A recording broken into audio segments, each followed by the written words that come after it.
కొన్ని దేవతలను ఉదయం పూజిస్తాం, కానీ ఒక దేవతను మాత్రం రాత్రి మాత్రమే పూజిస్తారు.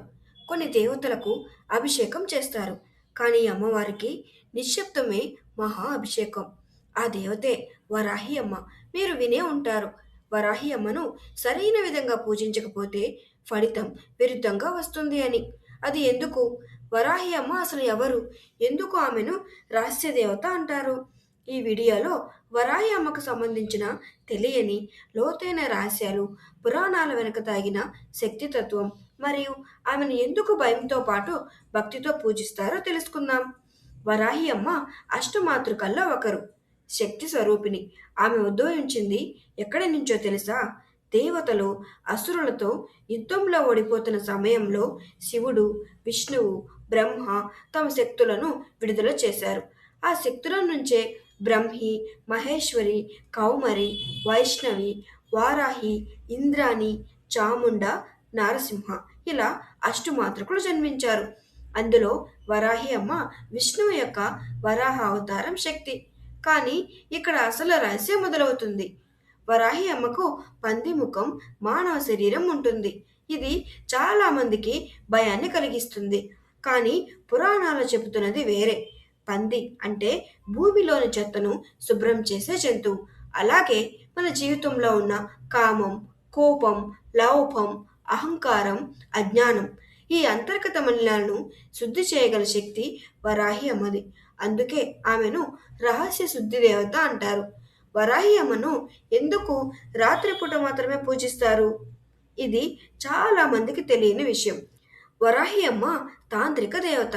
ఆమె శక్తి రాత్రివేళ నిశ్శబ్దంలో అత్యంత తీవ్రంగా పనిచేస్తుంది. పగలు మనసు బాహ్య ప్రపంచంలో ఉంటుంది, రాత్రి మనసు అంతర్ముఖంగా మారుతుంది.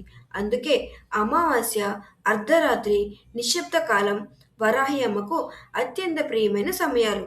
ఇక్కడ ఒక హెచ్చరిక కూడా ఉంది. వరాహి అమ్మ పూజలో తప్పు చేస్తే ఏమవుతుంది? వరాహి అమ్మ చాలా త్వరగా ఫలితం ఇస్తుంది. అందుకే ఆమె పూజను లోపంతో, కోరికలతో, అహంకారంతో చేస్తే ఫలితం ఆలస్యం కాదు, కానీ అది పరీక్ష రూపంలో వస్తుంది. పురాణాల్లో చెప్తారు, వరాహి అమ్మ ముందు అబద్ధం నిలవదు అని. మీ మనసులో ఏముందో అదే అమ్మకు సమర్పించినట్టు. అందుకే సిద్ధులు, తాంత్రికులు కూడా వరాహి అమ్మను భయంతో పాటు భక్తితో కూడా పూజిస్తారు. మీకు తెలుసా, వరాహి అమ్మను రాజమాత అంటారు. పూర్వకాలంలో యుద్ధానికి ముందు రాజులు వరాహి అమ్మ అనుగ్రహం తీసుకునేవారు. ఎందుకంటే ఆమె విజయం ఇస్తుంది, శత్రునాశనం చేస్తుంది, అన్యాయం చేసే శక్తిని నిలిపివేస్తుంది. కానీ ఈ శక్తి ధర్మం వైపు ఉన్న వారికి మాత్రమే పనిచేస్తుంది. వరాహి అమ్మ కృప ఎవరికి కలుగుతుంది? వరాహి అమ్మ డబ్బు కోరుకునే వారి కంటే ధైర్యం కోరే వారిని చూస్తుంది. నిజాయితీ, అంతర్గత శుద్ధి, నియమం, భక్తి ఇవి ఉంటే ఆమె అనుగ్రహం అద్భుతంగా పనిచేస్తుంది. చాలామంది చెప్తారు, వరాహి అమ్మ నా జీవితాన్ని నెమ్మదిగా కాదు, ఒకే దెబ్బతో మార్చేసిందని. వరాహి అమ్మ అందరికీ కనిపించే దేవత కాదు. ఆమెను పిలవాలి అంటే మంత్రం కన్నా ముందు మనసు శుద్ధి కావాలి. మీరు ఆమెను నమ్మితే ఆమె మిమ్మల్ని తప్పకుండా రక్షిస్తుంది. కానీ తేలికగా తీసుకుంటే ఆమె మిమ్మల్ని పరీక్షిస్తుంది. భయం కలిగించే దేవత కాదు వరాహి అమ్మ, భయాన్ని తొలగించే దేవత. వరాహి అమ్మ కృప మీపై ఉండాలని కోరుకుంటున్నాను.